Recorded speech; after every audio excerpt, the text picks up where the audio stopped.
Disse o Senhor a Moisés e a Arão na terra do Egito: Este mês vos será o princípio dos meses, este vos será o primeiro dos meses do ano. Falai a toda a congregação de Israel, dizendo: Aos 10 deste mês, tome cada um para si um cordeiro, segundo as casas dos pais, um cordeiro para cada família. Mas se a família for pequena para um cordeiro, então tome um só com seu vizinho perto de sua casa, conforme o número das almas, cada um conforme ao seu comer. Fareis a conta conforme ao cordeiro. O cordeiro, ou cabrito, será sem mácula, um macho de 1 ano, o qual tomareis das ovelhas ou das cabras.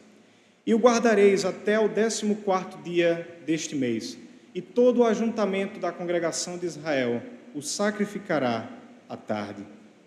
Tomarão do sangue e o porão em ambas as ombreiras e na verga da porta, nas casas em que o comerem. Naquela noite comerão a carne assada no fogo, com pães asmos e ervas amargas o comerão. Não comereis o animal nada cru nem cozido em água, porém assado ao fogo, a cabeça, as pernas e a fressura.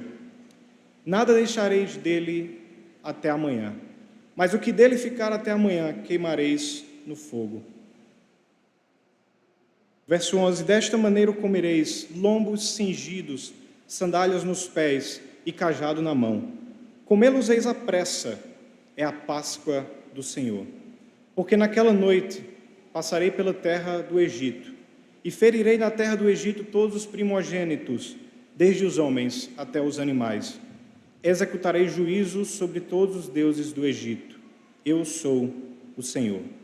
O sangue vos será por sinal nas casas em que estiverdes. Quando eu vir o sangue, passarei por vós, e não haverá entre vós a praga destruidora, quando eu ferir a terra do Egito. Este dia vos será por memorial, e o celebrareis como solenidade ao Senhor. Nas vossas gerações o celebrareis por estatuto perpétuo.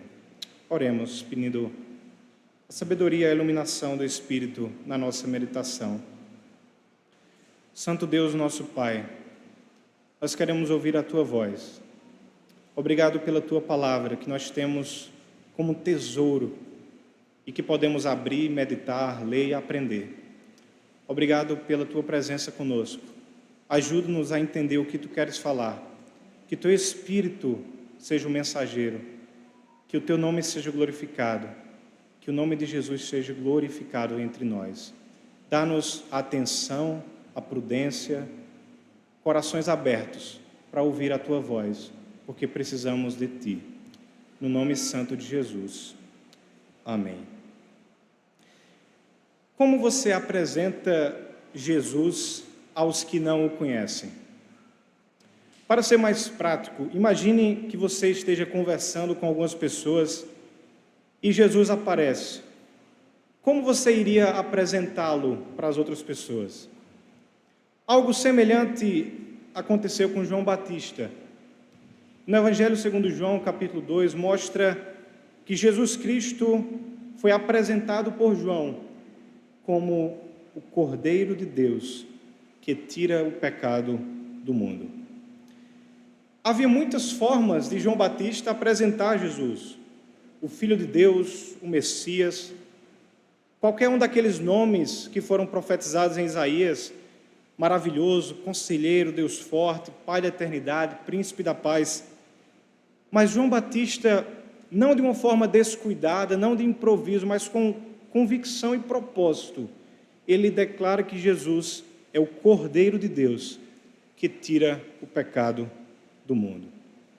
À primeira vista, esse título pode parecer sem sentido, e aos que não conhecem a narrativa bíblica podem até pensar que esse título contradiz aquilo que Jesus reivindica ser, ou aquilo que os cristãos afirmam que Jesus é.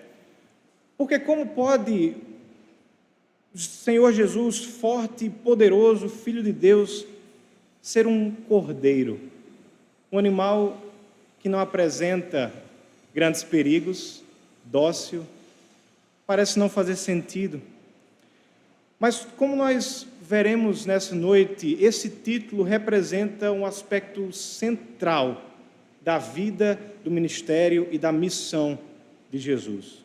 Tanto é assim que o apóstolo Paulo vai declarar que Cristo, o nosso Cordeiro Pascal, foi imolado. Lembre-se também que em Apocalipse 19, 7, nós lemos o seguinte: regozijemo-nos e alegremo-nos e demos-lhe glória, porque vindas são as bodas do Cordeiro, e já a sua esposa o encontrou. No fundo, o que João Batista declara, e que na verdade toda a Bíblia sustenta e afirma, é que Jesus é o sacrifício perfeito pelos pecados. Para nós entendermos o que significa essa realidade, nós precisamos recorrer ao Antigo Testamento. Particularmente esse texto que nós lemos acerca da instituição da Páscoa.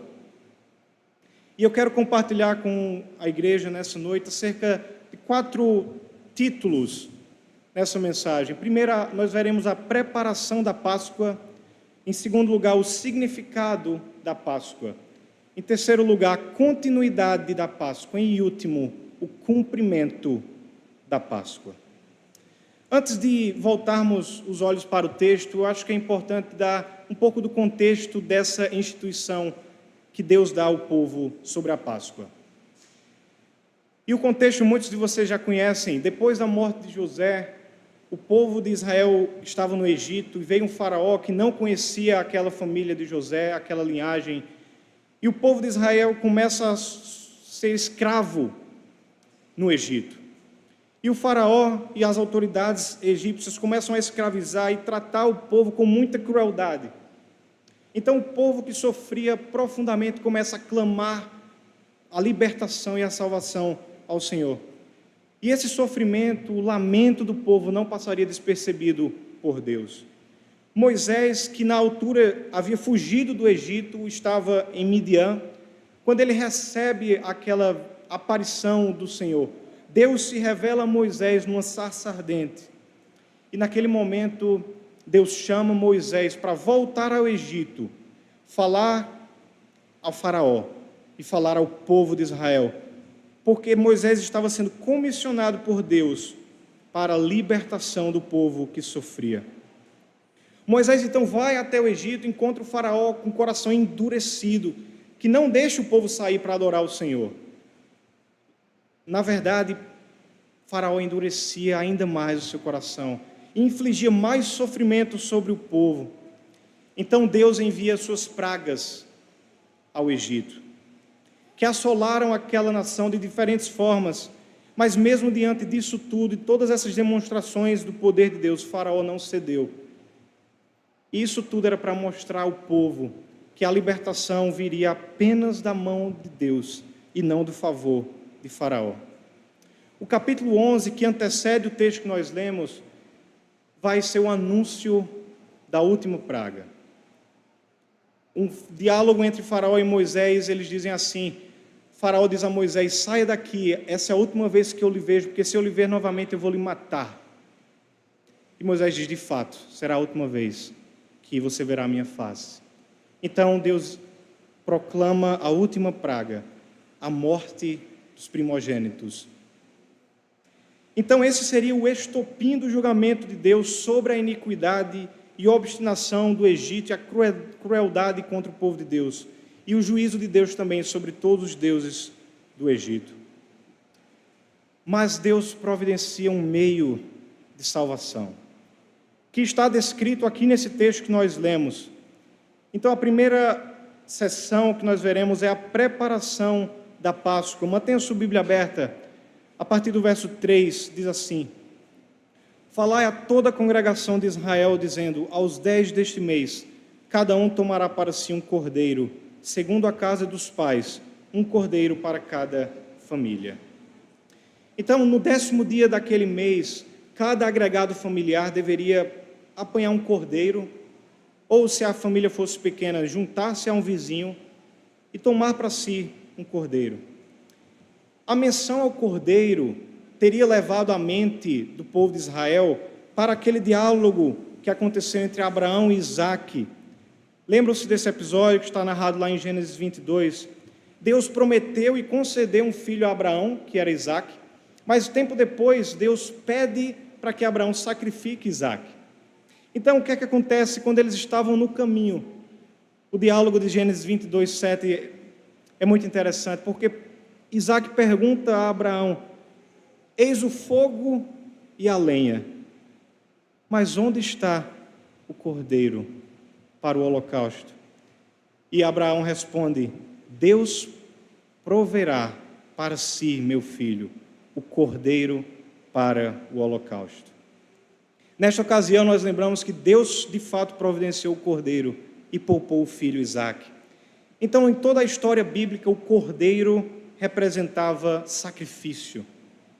O cordeiro se ligava à ideia de sacrifício. Perceba também nesse texto quais as características do cordeiro que deveria ser providenciado por cada família.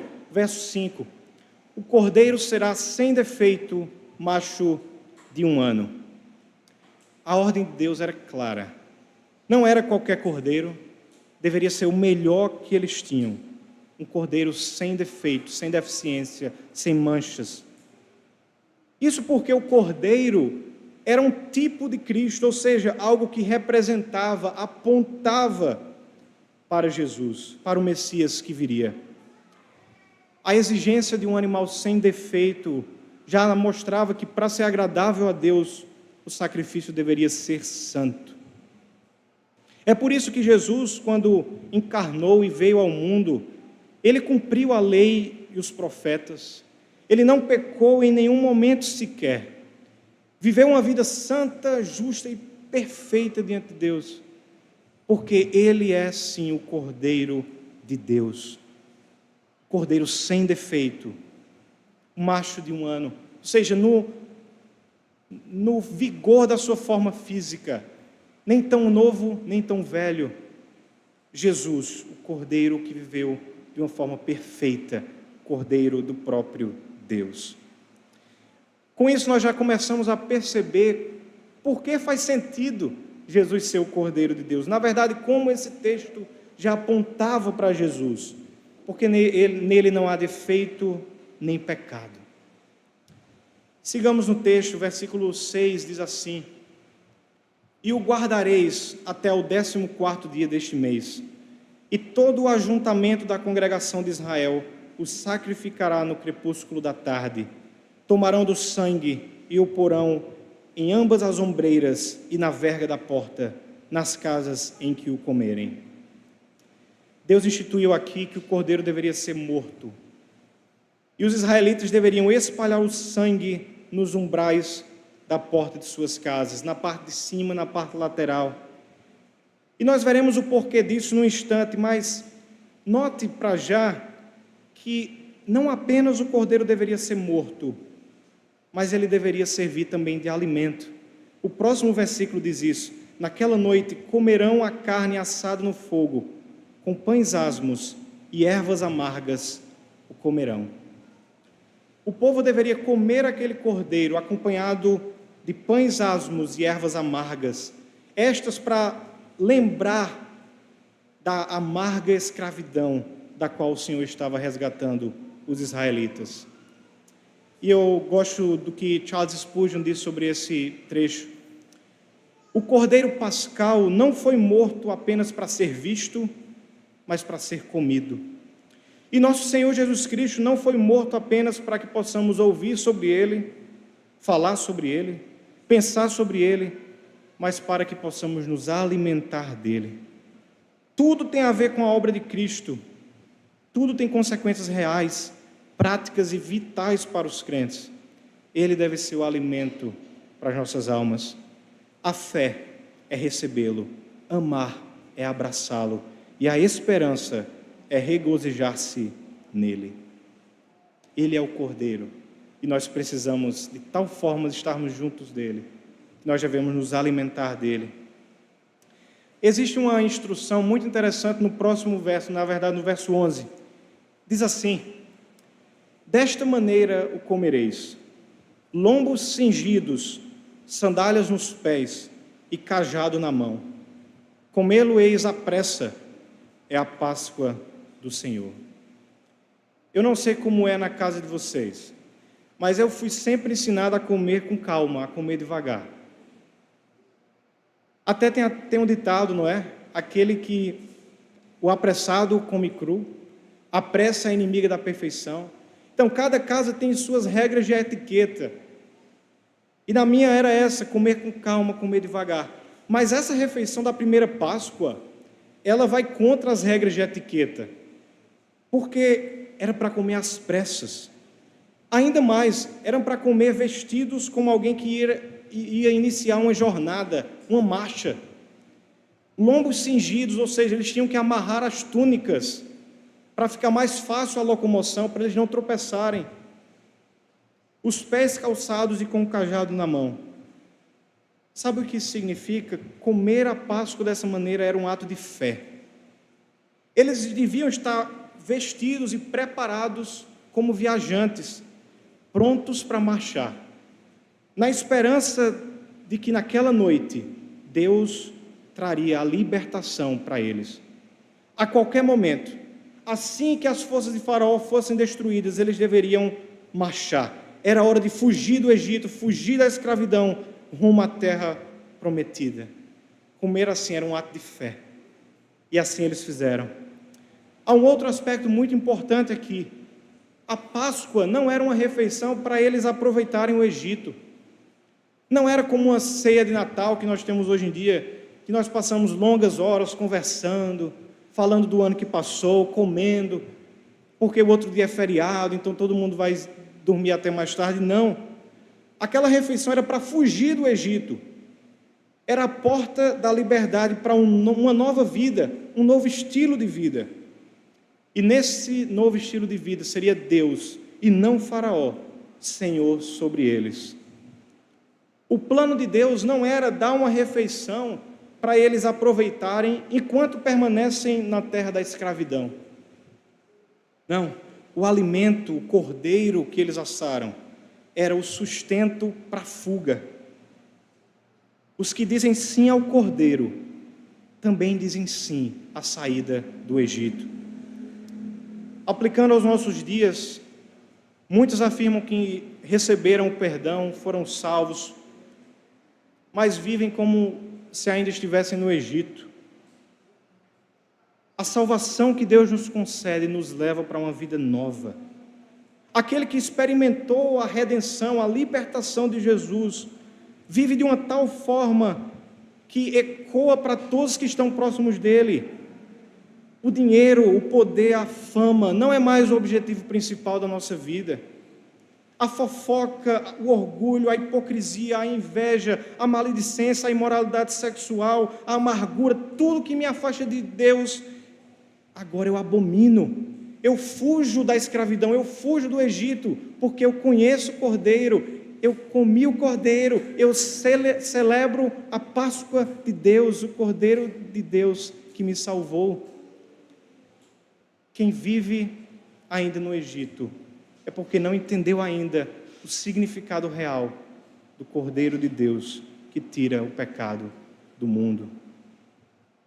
Lembremos sempre que estamos em marcha para a terra prometida, para Jerusalém celestial, para os céus.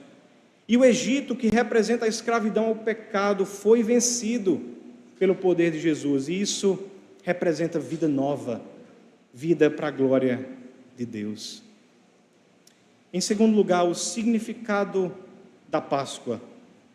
Por que tudo isso?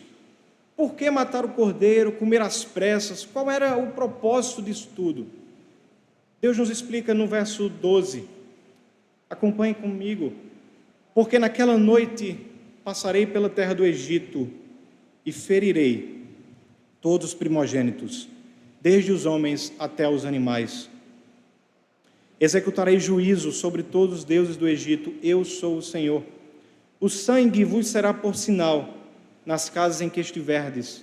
Quando eu vir o sangue, passarei por vós, e não haverá entre vós praga destruidora, quando eu ferir a terra do Egito.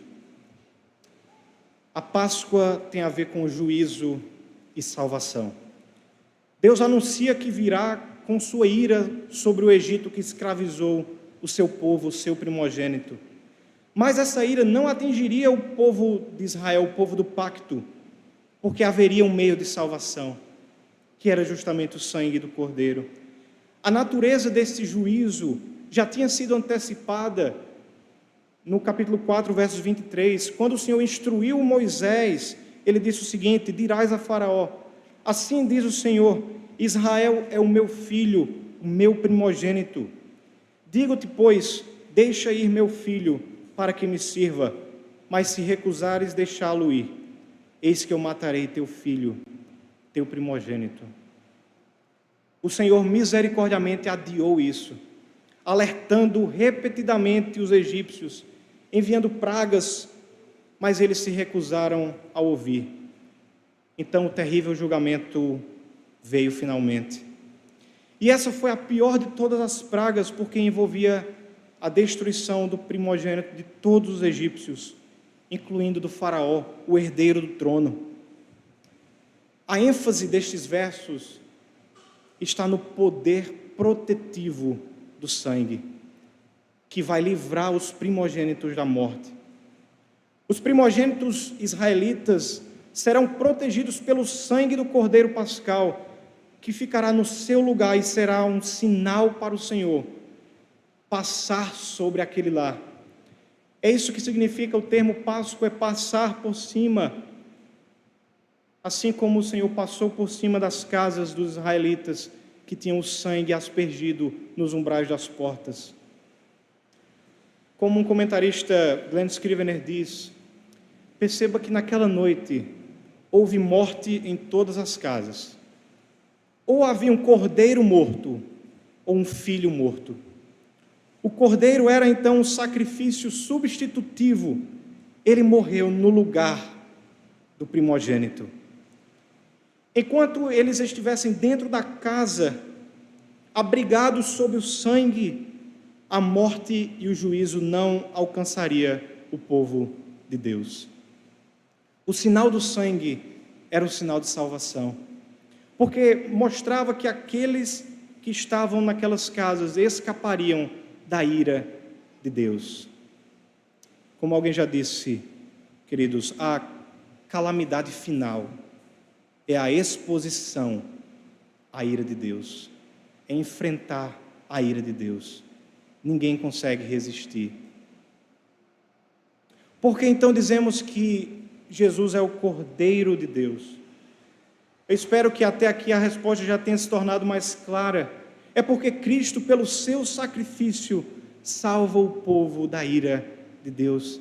Ele é o resgate, o seu sangue é o sinal, ele é o Cordeiro. Veja em terceiro lugar a continuidade da Páscoa.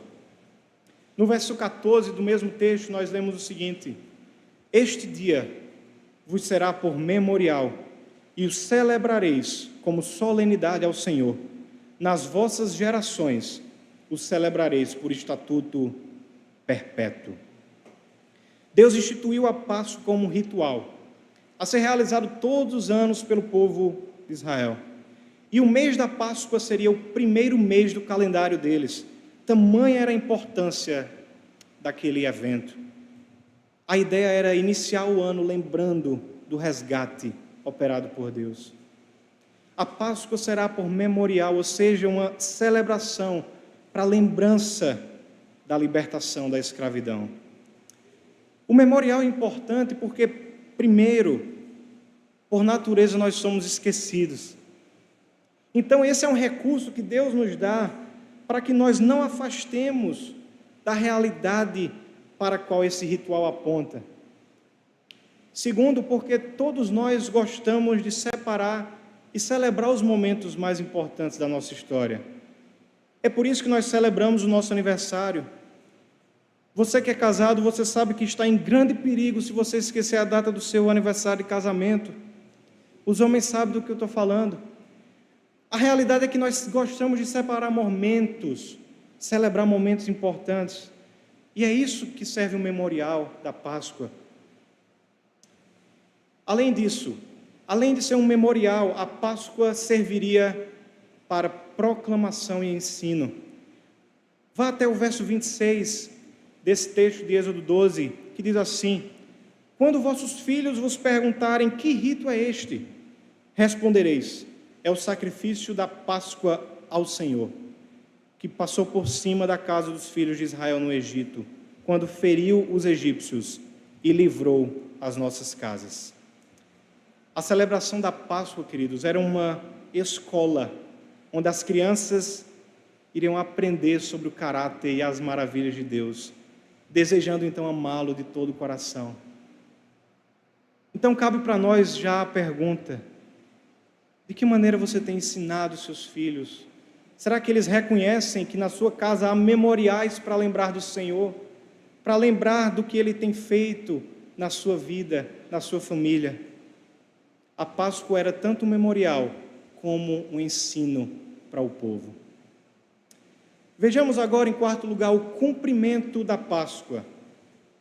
O cumprimento da Páscoa não está nesse texto, mas está no Novo Testamento. Antes dos acontecimentos que caracterizaram a paixão de Jesus, Ele mandou os discípulos prepararem a Páscoa. Lucas 22, verso 14, diz assim: chegada a hora, Jesus se pôs à mesa, e com ele os apóstolos. E Jesus disse: tenho desejado ansiosamente comer convosco esta Páscoa, antes do meu sofrimento. Pois vos digo que nunca mais a comerei, até que ela se cumpra no reino de Deus. E tomando um cálice, havendo dado graças, disse: recebei e reparti entre vós. Pois vos digo que de agora em diante não mais beberei do fruto da videira, até que venha o reino de Deus. E tomando um pão, tendo dado graças, partiu e lhes deu, dizendo: este é o meu corpo oferecido por vós, fazei isto em memória de mim.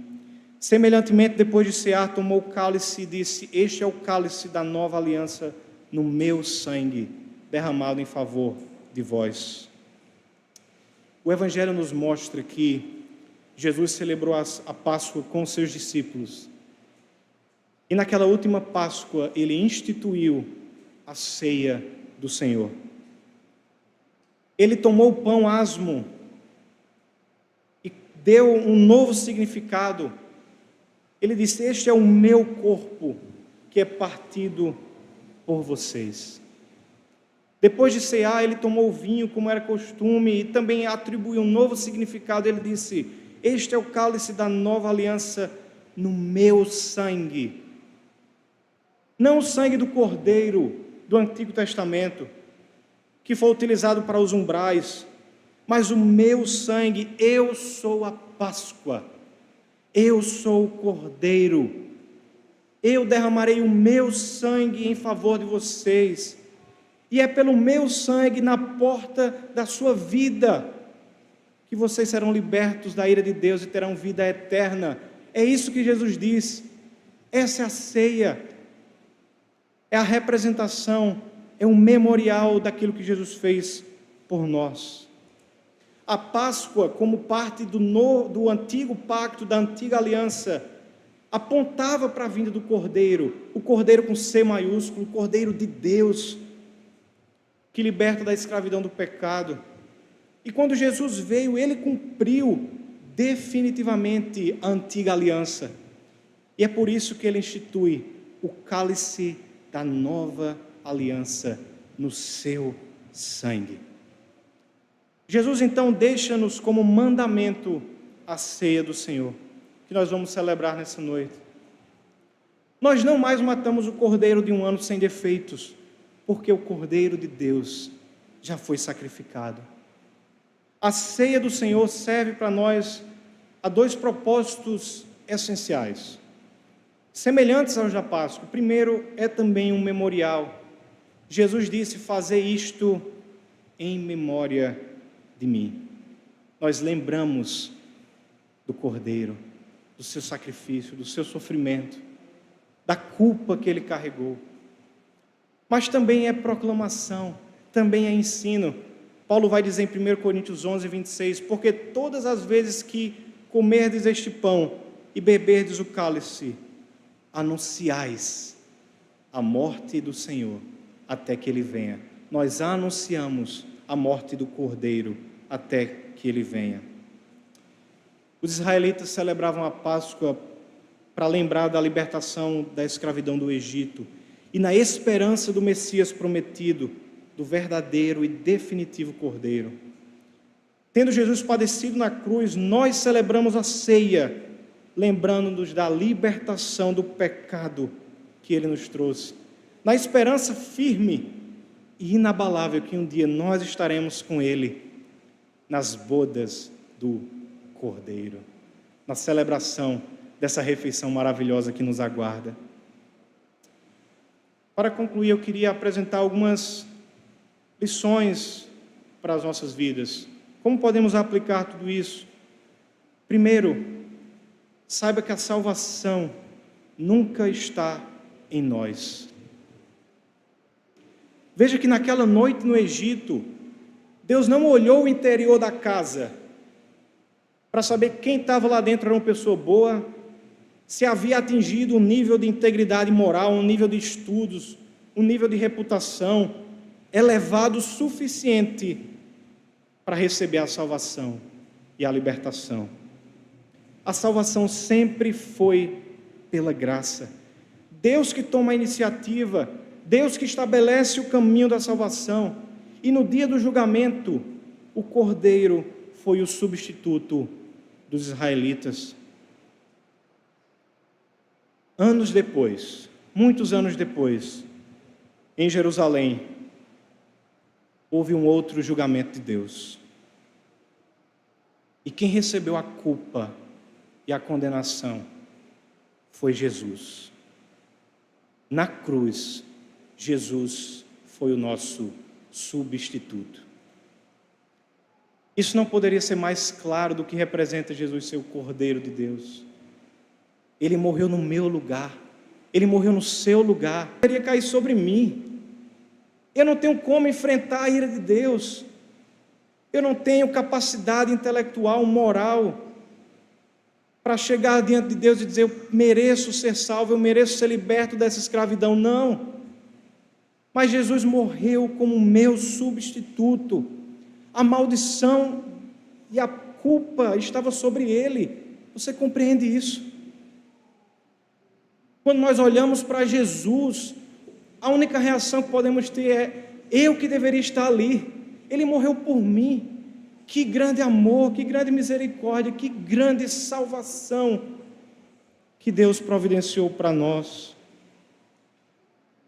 Eu quero então desafiá-lo, não procure meios de autojustiça, desista de tentar obter a vida eterna pelos seus próprios esforços, pelos seus méritos. Nenhum ser humano pode satisfazer as exigências da santidade e da justiça de Deus. Ele é santo, santo, santo e nós somos pecadores. Mas renda-se ao caminho de salvação que Deus instituiu, pelo arrependimento, pela fé em Jesus. Deposite sua fé nele, como seu substituto. Participe dessa celebração maravilhosa que é participar do encontro com o Cordeiro. Segunda lição, lembre-se do poder do sacrifício de Jesus. Em Jesus, Deus providenciou o Cordeiro Pascal definitivo. Abrigue-se sob o sangue dele. Essa noite, deposite sua fé no sangue do Cordeiro. Não há condenação para os que estão em Cristo Jesus, para os que encontraram esse refúgio, onde ninguém, nem principados, nem potestades, nem nudez, nem fome, nem perseguição, nem espada pode atingir, porque estão debaixo, protegidos pelo sangue de Jesus.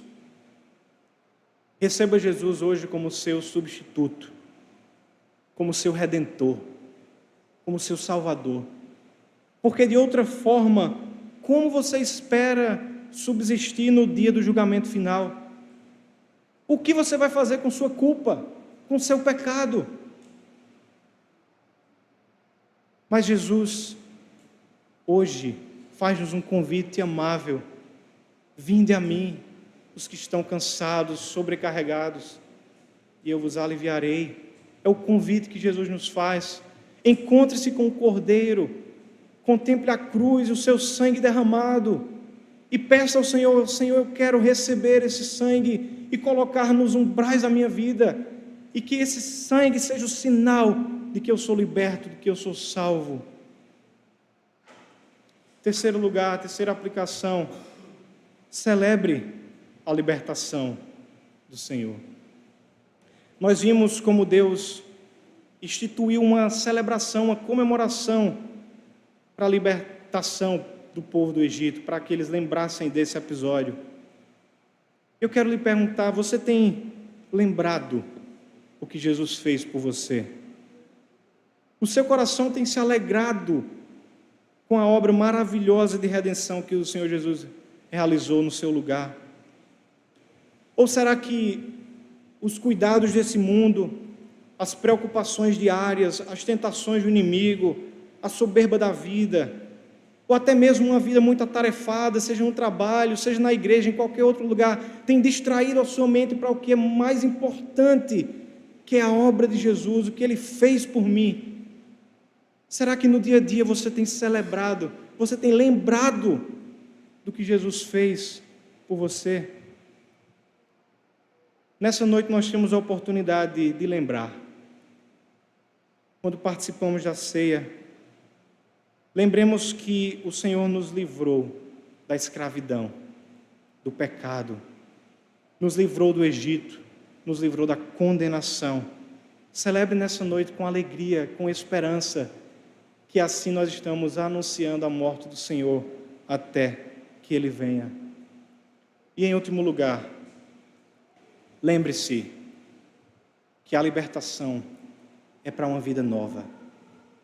Aqueles que estão em Cristo são novas criaturas. Você não serve mais a Faraó, você serve ao Senhor Todo-Poderoso. A sua vida precisa estar constantemente no altar do Senhor. Você pode até olhar para trás e lembrar de como era a sua vida antes de conhecer a Jesus, mas não deixe que nenhuma tentação sussurre no seu ouvido que aquela vida era melhor do que a vida que você tem agora quando conhece a Jesus. Isso é tentação, porque a vida que nós temos hoje é a vida de marcha para a Jerusalém Celestial. É uma vida nova. E veja como isso é maravilhoso. O Senhor Jesus nos garante a vitória, porque Ele venceu. Ele de fato cumpriu, pagou o preço e ressuscitou para tirar qualquer dúvida se nós estamos marchando para o lugar certo. Renda-se ao Senhor, fuja do Egito e lembre-se, ocupe a sua mente com a obra, a vida, a morte e a ressurreição do Cordeiro de Deus, que tira o pecado